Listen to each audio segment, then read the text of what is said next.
Hello friends, Radhe Radhe. स्वागत है आपका मेरे चैनल रूटीन कॉर्नर विद पूजा में। तो फ्रेंड्स, आज हम बात करेंगे करवा चौथ के बारे में। जैसा कि आप सभी जानते हैं, करवा चौथ कार्तिक मास के कृष्ण पक्ष की चतुर्थी को मनाया जाता है। तो फ्रेंड्स, इस दिन सुहागन महिलाएं करवा चौथ का व्रत करती हैं और सरगी खाती हैं सुबह जल्दी सूर्योदय से पहले, और उनकी सासू माँ उनको सरगी देती हैं। और इस दिन औरतें निराहार निर्जल होकर व्रत करती हैं अपने पति की लंबी उम्र के लिए। और पूरे दिन व्रत करने के बाद रात को चंद्रमा की पूजा करके उन्हें अर्घ्य देकर भोजन ग्रहण करती हैं और करवा चौथ माता की व्रत की कथा को सुनती हैं या पढ़ती हैं। तो चलिए ये शुरू करते हैं। एक साहूकार के 7 बेटे और एक बेटी थी, जो कि सबकी लाडली थी। एक बार कार्तिक मास के कृष्ण पक्ष की चतुर्थी को साहूकार की पत्नी, सातों बहुएं और बेटी सभी ने करवा चौथ का व्रत रखा। जब साहूकार के सातों बेटे खाना खाने बैठे तो उन्होंने अपनी लाडली बहन को भी खाने हेतु बुलाया। बहन ने अपने भाइयों से कहा, भैया, अभी चांद नहीं निकला है। जब चांद निकलेगा तब मैं चांद को अर्घ्य देकर खाना खाऊंगी। भाइयों की लाडली थी तो भाइयों को उसके भूखे रहने के कारण चिंता होने लगी। उन्होंने पहाड़ी पर जाकर पहाड़ी पर दीपक जलाकर चलनी को सामने रख दिया और अपनी बहन से कहा, देखो देखो, चांद आया है, तुम जल्दी से अर्घ देकर भोजन कर लो। वह भूख से व्याकुल थी तो उसने झटपट चांद को अर्घ देकर भोजन ग्रहण करना प्रारंभ कर दिया। जैसे ही उसने पहला निवाला अपने हलक में डाला, उसे जोर से छींक आ गई। फिर उसने दूसरा निवाला मुंह में डाला तो उसमें बाल निकल गए। फिर उसने जैसे ही तीसरी बार निवाला मुख में डालना चाहा तो उसकी ससुराल से एक दूत आकर कहने लगा कि तुम्हारे पति की तबीयत बहुत खराब है और तुम्हें इसी हालत में तुरंत वहाँ चलना पड़ेगा।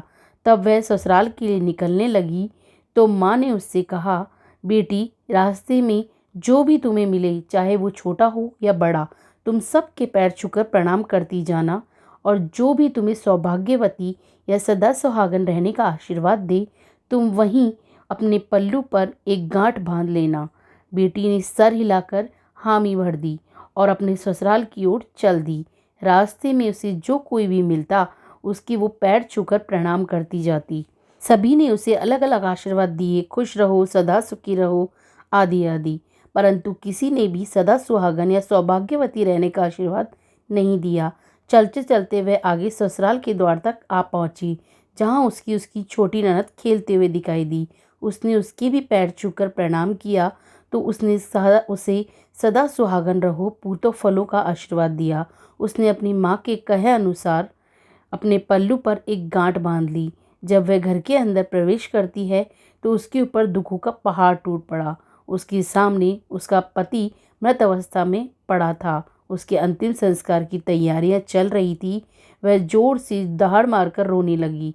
फिर जब उसके पति के शरीर को शमशान ले जाने लगी तो उसने उसका बहुत विरोध किया और कहा कि नहीं नहीं, मैं इसे नहीं जाने दूंगी। लोगों की लाख समझाने पर भी वह शमशान तक जाने की जिद करने लगी। तब मजबूर होकर लोग मान गए और वह भी शमशान घाट पहुंच गई। फिर जब उसके पति की चिता को आग दिया जाने लगी तो वह जिद पर अड़ गई कि मैं इन्हें कदापि जलाने नहीं दूंगी, अन्यथा मैं भी इसमें कूदकर अपनी जान दे दूंगी। लोगों की लाख समझाने पर भी वह नहीं मानी। उसने चिता पर से सारी लकड़ियों को उठाकर फेंक दिया और अपने पति के मृत शरीर को लेकर वहीं बैठ गई। जब उसे मनाने का सारा प्रयास बेकार हो गया तो अंत में सबने थक हार कर कहा कि इसे यहीं छोड़ दो, इसकी एक झोपड़ी बना दो, यहाँ इसे यहीं रहने दो। और वो वहीं रहने लगी। वह रोज अपने पति को नहला धुलाकर साफ सफाई करती और उसका सिर अपने गोद में लिए बैठी रहती। उसकी छोटी ननद उसके लिए 2 वक्त का भोजन दे जाती। वह प्रत्येक चौथ का व्रत संपूर्ण नियम निष्ठा से करती और चौथ माता से अपने पति के प्राण वापस मांगती। तो चौथ माता कहती, हमसे बड़ी चौथ माता जब आएंगी तो वही तुम्हारी मनोकामना पूर्ण करेंगी।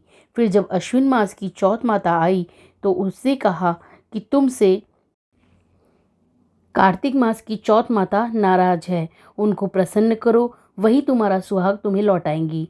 फिर जब कार्तिक मास की सबसे बड़ी महत्वपूर्ण चौथ करवा चौथ आई तो उसने अपनी छोटी ननद से 16 श्रृंगार सुहाग का सारा सामान मंगवाया और एक करवा भी मंगवाया। उसने पूरी निष्ठा से करवा चौथ का व्रत किया। चांद निकलने पर अर्घ अर्पित कर जोत जलाया। चौथ माता प्रसन्न होकर उसके सामने प्रकट हो गई। तब उसने चौथ माता के चरणों में को पकड़कर अपने पति के प्राण वापस मांगे।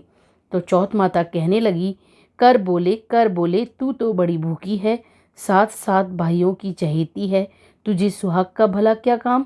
तब उसने कहा, नहीं माता नहीं, मैं तो पहाड़ी पर जलते दीपक को देखकर भ्रम में पड़ गई। मैंने जानबूझकर नहीं, अनजाने में गलती की है। मुझे इसकी इतनी बड़ी सज़ा मत दीजिए। मैं आपके पैर तब तक नहीं छोड़ूंगी जब तक आप मेरा सुहाग मुझे वापस नहीं लौटाएंगी। तब चौथ माता ने उससे सुहाग का सारा सामान मांगा तो उसने 16 श्रृंगार का सारा सामान माता को दे दिया। फिर चौथ माता ने अपनी आंखों से काजल निकालकर, नाखूनों से मेहंदी निकाली और अपनी मांग से सिंदूर निकालकर अपनी छोटी उंगली से उसके पति के शरीर पर छींटे दिए। फिर क्या था, उसके पति तुरंत जीवित हो उठा और जाते जाते चौथ माता उसकी झोपड़ी पर अपना पैर मारकर चली जाती हैं। उनके पैर मारते ही उसकी झोपड़ी एक आलीशान महल में तब्दील हो गई। जब उसकी छोटी ननद खाना लेकर आई तो वह आश्चर्य सहित चकित रह गई, क्योंकि झोपड़ी महल में बदल चुकी थी और उसका मृत भाई उसके सामने खड़ा था। वह कुछ समझ नहीं पा रही थी। तभी उसकी भाभी उससे आकर कहती है कि आप घर जाकर सबको बताइए और उनसे कहिए कि गाजे बाजे के साथ हमें घर ले जाने के लिए आएं।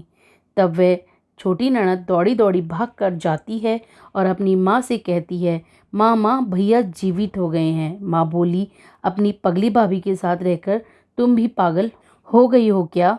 तब उसने कहा, नहीं माँ, मैंने स्वयं अपनी आंखों से भाई को देखा है और भाभी ने गाजे बाजे के साथ आने को कहा है। फिर माँ सभी परिजनों के साथ गाजे बाजे लेकर वहाँ पहुँचती है और अपनी बेटे को यूं जीवित देखकर खुशी के मारे रोने लग जाती है। तब उसकी बहू उनसे कहती है, देखिए माँ, आपका बेटा जीवित हो गया है। तब माँ कहती है, मैंने तो अपना बेटा साल भर पहले ही खो दिया था, यह तो तुम्हारी पूजा के प्रताप और चौथ माता की दया से वापस आया। तो उसने चौथ माता को नमन करते हुए चौथ माता से विनती की कि जिस तरह आपने हमारी बहू पर दया की है, उसी प्रकार करवा चौथ का व्रत करने वाली सभी सुहागनों के ऊपर अपनी कृपा बनाए रखिए। सभी प्रेम से बोलिए, चौथ माता की जय। तो दोस्तों, इस तरह चौथ माता की कथा समाप्त होती है। इसके बाद हमें गणेश जी की कथा बोलनी चाहिए, सुननी चाहिए और फिर अंत में रात को चंद्रमा निकलने पर उनकी पूजा करके अर्घ देकर व्रत को पूर्ण करना चाहिए। जय श्री कृष्णा।